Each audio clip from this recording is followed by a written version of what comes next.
இன்னைக்கு எபிசோட் ஸ்டார்டிங்ல நம்ம சாமியார் கலையரசன் திடீர்னு வந்து ஆதிரை பக்கத்தில் உட்காந்து ஃபோன் பேசுகிற மாதிரி ஒரு ஆக்டிங் கொடுத்துட்டு ஏதோ எல்லாரும் உட்காந்து பார்க்குறாங்க. பிக் பாஸ் கொடுத்த டாஸ்க்கா இல்லை என்ன விஷயம்னு தெரில, சும்மா ஃபன் பண்ணுறாங்களான்னு தெரில. இந்த மாதிரி ரேண்டமாக எங்கேயோ உட்காந்து பக்கத்தில் வந்து ஒரு பொண்ணு கூட வந்து சைகையில் பேசுகிற மாதிரி, ஐ மீன் இன்டெரக்டாக பேசுகிற மாதிரி ஒரு விஷயம் பண்ணார். ஆக்சுவலாக பரவாயில்ல, ஒரு ரியல் லைஃப்பில் ஒரு பார்க்கில் பக்கத்தில் ஒரு ரேண்டம் ஸ்ட்ரேஞ்சர் ஒரு பொண்ணு உட்காந்துருக்கிறப்போ ஒரு ஃப்ளர்ட் பண்ணுறதுக்கு ஒருத்தன் என்னெல்லாம் ட்ரை பண்ணுவானோ அதெல்லாம் ரொம்ப ஆர்டிஃபிஷியலாகவும் இல்லாமல் மொக்கையாகவும் இல்லாமல் நீயாடா இது அப்படின்ற மாதிரி நல்ல நல்ல டைலாக்கு பக்கத்தில் இருக்கிற பொண்ணு வந்து வெக்கப்படுற மாதிரி இம்ப்ரெஸ் ஆகிற மாதிரி ஒரு விஷயம் பண்ணாப்புல. ஸோ வந்து சாமியாருக்குள்ளே இவ்வளோ திறமை இருக்குது பாருங்களேன் அப்படின்ற மாதிரி தான் தோணுச்சு. சாமியாருன்றாங்க, அகோரின்றாங்க, அவரோட இந்த மாதிரி ஆட்கள்லாம் எங்கே சோஷியல் மீடியாவில் ட்ரெண்ட் ஆனாங்க, எப்படி உள்ளே வந்தாங்கன்னு சத்தியமாக புரியல. ஏன்னா உள்ளே வந்து பேச்சில் இருக்கிற தெளிவு, அப்புறம் இந்த ரொமான்டிக் சைடெல்லாம் பார்க்குறப்போ என்னதான் பிரச்சனை, வாழ்க்கையில் நீ எதுக்கு சாமியாராக போன, எதுக்கு அகோரியாக போன, எதுக்கு பைத்தியமான, அப்புறம் என்ன தெளிஞ்சு இப்போ எப்படி இங்கே வந்த, எல்லாமே ஒரு வாழ்க்கையோட பயணமே ஒரு புரியாத புதிராக இருக்குது என்னவோ. ஆனால் இது வந்து யாரை சந்தோஷப்படுத்துச்சோ இல்லையோ, எஃப்ஜேக்கு எப்படி இருந்திருக்குன்னு யோசிச்சு பார்த்தேன். இதனாலயா என்னன்னு தெரில, இதனாலன்னு சொல்ல முடியாது எவிடன்ஸ் இல்லாமல். பட் ஆனால் அடுத்த நாள்ன்ற இன்னும் அடுத்து கொஞ்ச நேரத்தில் வந்து ஆதிரை மேலே பயங்கரமாக கோச்சுக்கிட்டாப்புல. ஒரு டாஸ்க் பண்ண சொன்னாங்கன்னு சொல்லிட்டு ஏதோ ஒரு கடுப்பில் தோசை சுடுறப்போ கையை பிடிச்சி ஆட்டி விட்டுச்சுன்னு சொல்லிட்டு பயங்கரமாக கடுப்பாகி கரண்ட் எல்லாம் தூக்கி எறிஞ்சிட்டு உள்ளே போய் கோச்சுக்கிட்டாரு. ரொம்ப நேரம் வந்து அதான் நான் சொன்னேன்ல, ஆதிரையும் ஒரு இண்டிவிஜுவலாக நல்லா ஆடுற பொண்ணு. ஸ்டார்டிங்கில் கேம் நல்லா பேசிச்சு, போல்டாக ஹோஸ்ட் கிட்டலாம் சில விஷயம் பேசிச்சு, நல்லா ஆடு நினச்சிட்டு இருந்தோம். டக்குன்னு இந்த விஷயத்தில் ட்ராக் மாதிரி உள்ளே வந்து டம்மி பீஸ் ஆகிடுச்சு. இவனை சமாதானப்படுத்துறதே வந்து வேலையாக தெரியும் போல் உள்ள இனிமே அப்படி தான் தெரியுது. ஏன்னா அவன் பேசலன்னா டவுன் ஆகிடுதான், இந்த அம்மா மூட் அவுட் ஆகிடுதான், வீக் ஆகிடுதுன்னு அதுவே சொல்லுது. அதாவது இந்த முட்டாளுங்கள்லாம் எவ்வளோ பெரிய வாய்ப்பு கிடைச்சி உள்ளே போகிறாங்க. ஆனால் உள்ளே இருக்கிற அதுவும் ஒரு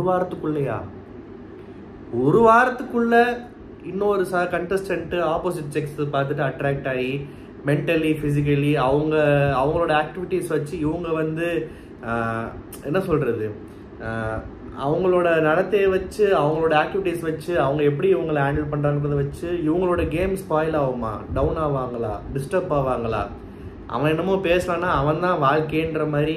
கேட்டால் வெளியே பாய் ஃப்ரெண்ட் இருக்குன்னு சொல்லிக்கிறாங்க, உள்ள அவன் 2 நாள் மூஞ்சி தூக்கி வச்சுக்கிட்டா இது வந்து என்னோட கேமே வீக்காது, உன்னால் நீ இல்லாமல் இருக்க முடியலன்ற ரேஞ்சுக்கு டயலாக் பேசுது. என்ன எளவோ இதை பற்றி நிறையா பேசியாச்சு, திரும்ப பேச விரும்பல. பட் எபிசோடில் அதுக்கேற்ற மாதிரி தான் வருது.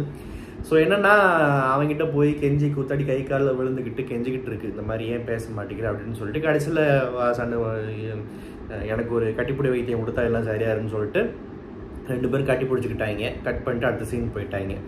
இந்த மாஸ்க் கேம் நடந்துச்சு, பொம்மை டாஸ்க்கு, அதெல்லாம் வந்து நிறைய என்ன சொல்கிறது, பிக் பாஸ் எதிர்பார்த்த அளவுக்கு அந்த முதல் 2 நாளுக்கு அப்புறம் பெருசாக ஃபயரோ ஒரு சண்டையோ சர்ச்சைகளோ இல்லை. பிகாஸ் இந்த பிக் பாஸ் வீட்டு இந்த சூப்பர் டீலக்ஸ் மேக்ஸிமம் வெளியே எலிமினேட் ஆனதுக்கப்புறம் பிக் பாஸ் ஹவுஸ் மேட் ஸ்கூலில் இருந்தப்போ எல்லோரும் இந்த கனி அக்காவோட தலைமையில் இந்த அன்பு கேங்கு சமையல் கேங்கெல்லாம் ஒன்றா சேர்ந்து ஸ்மூத்தாக முடிச்சு இந்த கேம் முடிச்சிட்டாங்க. லாஸ்ட்டில் கமருதீன் வின் பண்ணிட்டாப்புல ஓகே பாராட்டலாம். திடீர்னு இந்த கமருதீனுக்கு பயங்கரமாக பார்வதி வந்து சப்போர்ட் பண்ணுது. மற்றவங்கெல்லாம் டாக்ஸிக்கு, பொலிட்டிக்கலி இன்கரெக்டு, பேசுகிறது தப்பு அப்படி இப்படின்லாம் சொல்கிற பார்வதி மற்றவங்களெல்லாம் இப்போ விஷம்னு பிராண்ட் பண்ணிட்டு கமருதீன் மட்டும் அதில் இல்லை, விஷம் கிடையாது, இன்னோசென்ட்ன்ற மாதிரி இப்போது ஒரு பக்கம் சாஞ்சு வேறு மாதிரி பேசிக்கிட்டு இருக்கு. அதாவது உள்ளுக்குள்ளே இருக்கிற கண்டஸ்டன்ஸ்லேயே வந்து திவாகரை ஒரு மனுஷனாவே மதிக்காமல் ரொம்ப அடிமட்ட ரேஞ்சுக்கு காலில் போட்டுருக்கிற செருப்பு மாதிரி நினச்சி அந்தால வந்து பயங்கரமாக அசிங்கப்படுத்தி புள்ளி பண்ணி அப்யூஸ் பண்ணுறதே வந்து கமருதீன் தான். திவாகர் கூடவே பக்கபலமாக சப்போர்ட்டாக இருந்த பார்வதி இப்போ வந்து ஜஸ்ட் பிகாஸ் பார்வதி கண்ணுக்கு பார்க்குறதுக்கு சுமாராக இருக்கான், பார்வதிக்கு பிடிச்ச டார்க் சாக்லேட் கலரில் இது ப்ரௌன் கலரில் இருக்கான், ப்ளஸ் அவனுக்கு வந்து இன்னோசென்ட்டாக சிரிப்பான், தாடி பிடிக்கும், தலை பிடிக்கும், அது இதுன்னு எல்லாமே பாடி பார்ட்ஸ் எல்லாம் வர்ணிச்சு லாஸ்ட்டில் 7 மார்க் கொடுத்ததுக்காக இப்படி மாறணுமா, இல்லை வேறு ஏதாவது காரணம் இருக்கான்னு தெரில. இல்லை ஒருவேளை கமருதீன் வந்து பார்வதியை வந்து நீ எக்ஸ் மாதிரி இருக்க, ஒய் மாதிரி இருக்க அப்படின்றதுனால வந்து கவுந்துருச்சா மேடம் என்னன்னு தெரில.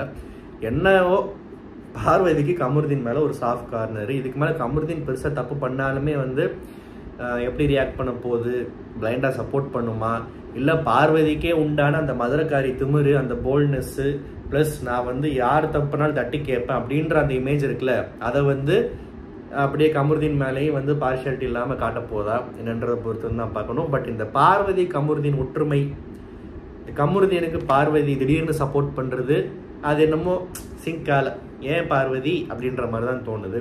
அப்புறம் இந்த துஷார் கேப்டன்சி, இந்த பையன் கேப்டன் ஆனதே வந்து பெரிய, நான் அன்னைக்கே அந்த டாஸ்க் பற்றி ரிவ்யூ பண்ணேன். அது வந்து எனக்கு கேட்டால் அந்த டாஸ்கில் ஆதிரை தான் கேப்டன் இருக்குன்னு நான் அன்னைக்கு சொன்னேன். ஒரு லக்கு தான். ப்ளஸ் நம்மால் வந்து பார்வதி சொன்ன மாதிரி எடுப்பார் கைப்புள்ள மாதிரி எல்லாத்துக்கும் பூம் மாதிரி தலை ஆட்டுவார். பட் பரவாயில்ல, அந்த பையன் அந்த கேமரா இல்லாத சீக்ரெட் ரூம்குள்ளே உள்ளே கூப்பிட்ட பொண்ணுக்கிட்ட நோ மீன்ஸ் நோன்னு சொல்லிட்டு ஒரு கேப் மெயின்டைன் பண்ணா பாருங்க, அங்கே நிற்கிற. ஆனால் தெரிஞ்சு போச்சு இதுக்குள்ளெல்லாம் போனால் நார் அடிச்சிருவாங்கன்னு சொல்லிட்டு. ஸோ அதனால் வந்து அந்த ஒரு கட்டுப்பாடுக்கு பாராட்டலாம். மற்றபடி துஷார்னு ஒருத்தர் இந்த வீட்டில் இருக்கானா, அவன் என்ன செய்கிறான் என்னன்னே ஒன்றுமே நிறைய பேருக்கு புரியல. ப்ளஸ் கேப்டன்ற பேரில் இன்னும் ஒன்றும் கிழிக்கலை. இதெல்லாம் தாண்டி அங்கங்கே போய் ஜோடியாக உட்காந்து பேசுறது, மைக் கழட்டி வைக்கிறது, குசுன்னு குசு விடுற மாதிரி பேசுறது, இப்படிலாம் பண்ணிருக்கிறதுனால பிக் பாஸே கடுப்பாயிட்டாரு. இந்த வீட்டில் இந்த சீசனில் டிசிப்ளின் இல்லை, யாரும் ரூல்ஸை ஃபாலோ பண்ணுறதில்ல, எல்லாம் தூங்கி எழுந்துட்டுருக்கீங்க, சோம்பேறிங்களா இருக்கீங்கன்னு சொன்ன உடனே எனக்கு தெரிஞ்சு பிக் பாஸில் இது மாதிரி நடந்திருக்கா. ஒரு கேப்டன் வந்து பவரில் இருக்கும் போதே தன்னோட கேப்டன் பதவியை பிக் பாஸ் பிடுங்கிறது வந்து எனக்கு இந்த 9 சீசனில் நான் பார்த்த வரைக்கும் பெருசாக ஞாபகம் இல்லை. அப்படி ஆயிருக்கான்னு கீழே கமெண்ட்டில் சொல்லுங்கள். பட் இது ஒரு பெரிய மூவாக நான் பார்க்குறேன். ஒரு கேப்டன் சரியாக பெர்ஃபார்ம் பண்ணாட்டி, முன்னாடிலாம் ஹவுஸ்மேட்ஸ் தான் கம்ப்ளைண்ட் பண்ணுவாங்க, நாமினேட் பண்ணுவாங்க, நல்லா பண்ணாரா இல்லையான்னு மார்க் போடுவாங்க. பட் பிக் பாஸே உள்ளே பூந்து நீ எல்லாம் என்னடா கேப்டன்சி பண்ணுற, தூண் காரி துப்புன அந்த ஒரு சீன் வந்து ஃபஸ்ட் டைம் நடந்திருக்குன்னு நினைக்கிறேன். ஸோ அதனால் வந்து துஷாரோட கேப்டன்சியே தூக்கிட்டாங்க. அண்ட் அதுக்கப்புறம் வந்து லாஸ்ட்டில் இந்த கேமில் ஜெயிச்சாங்கல்ல, இந்த அணி பிக் பாஸ் டீமில் இருக்கிறவங்க எல்லாத்துக்குமே வந்து கோட் சுட்டெல்லாம் போட்டு உள்ளே வந்து சரக்கா இல்லைன்னு, சரக்கு இல்லை, பெப்சியோ கோகோ தான், என்னமோ ஜூஸ் எல்லாம் ஊற்றி வச்சு பெரிய டின்னரு கண்ணுக்கு பார்க்குறதுக்கு எப்பவுமே பிக் பாஸ் வீட்டில் டின்னர் கொடுக்குறப்போ ஏதோ நம்மளுமே பஞ்சத்தில் இங்கே சாகிற மாதிரி அவங்க சாப்பிட்றதெல்லாம் பார்த்தா பசிக்கும். பட் இன்றைக்கி என்னமோ இன்றைக்கி வச்ச டின்னர் பார்க்குறப்போ என்னமோ பெருசாக அட்ராக்டிவாக இல்லை. அந்த சிக்கன் பார்க்குறப்போ ரொம்ப சாஸியாக இனிப்பாக இருக்கும், ஓன்ற மாதிரி லாலிபாப் மாதிரி இருந்துச்சு. அப்புறம் சப்பாத்தி வச்சுருந்தாங்க. கூட்டத்தில் ஒருத்தாய் பன்னீர் இருக்குது ஜாலின்னா, பன்னீருக்கெல்லாம் என்னடா ஜாலின்னு நம்ம கேட்க தோணுச்சு. ஒரு பரவாயில்ல விடு, நீ சாப்பிட்றது உனக்கு ஜாலி தான். ஸோ என்னடா சாப்பாடெலாம் ரிவ்யூ பண்ணுறேன்னா, ஆக்சுவலாக எல்லா சீசன்லையுமே பிக் பாஸில் வந்து இந்த ஸ்பெஷல் விருந்தெல்லாம் படையெல்லாம் வைக்கிறப்போ நைட் டைமில் உட்காந்து பார்க்குறப்போ நமக்கு அப்படியே பசிக்கும். அதை பார்க்குறப்போவே அப்படியே கண்ணு குளிர்ச்சியாக இருக்கும். இன்றைக்கி பெருசாக அது கூட நல்லா இல்லைன்னு சொல்ல வந்தேன், வேறு ஒன்றும் இல்லை. அதெல்லாம் டெலிகாஸ்ட் பண்ணி இங்கே வீட்டில் இருக்கவங்க பார்த்துட்டு இருந்தாங்க. அதுக்கப்புறம் வந்து எனக்கு இந்த சாப்பாடெல்லாம் வச்சு கொடுக்குறப்போ இந்த ஸ்குவிட் கேம் சீசன் 2 பார்த்தப்போ ஞாபகம் வந்துச்சு.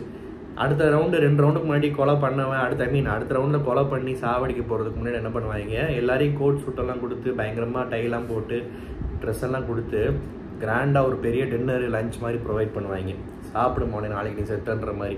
அது மாதிரி தான் வந்து இவங்கெல்லாம் வந்து பிக் பாஸ் வீட்டில் எத்தனை நாள் என்ன டாஸ்க் கொடுத்து சண்டை நாரி சாக போகிறாங்கன்னு தெரில.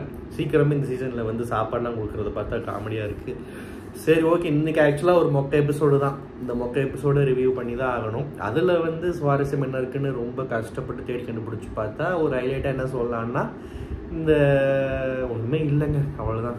இந்த ரிவ்யூ உங்களுக்கு ஏதாவது இருக்கிற மாதிரி சுவாரஸ்யமாக பிடிச்சிருந்தா சப்ஸ்கிரைப் பண்ணுங்கள். நன்றி, வணக்கம்.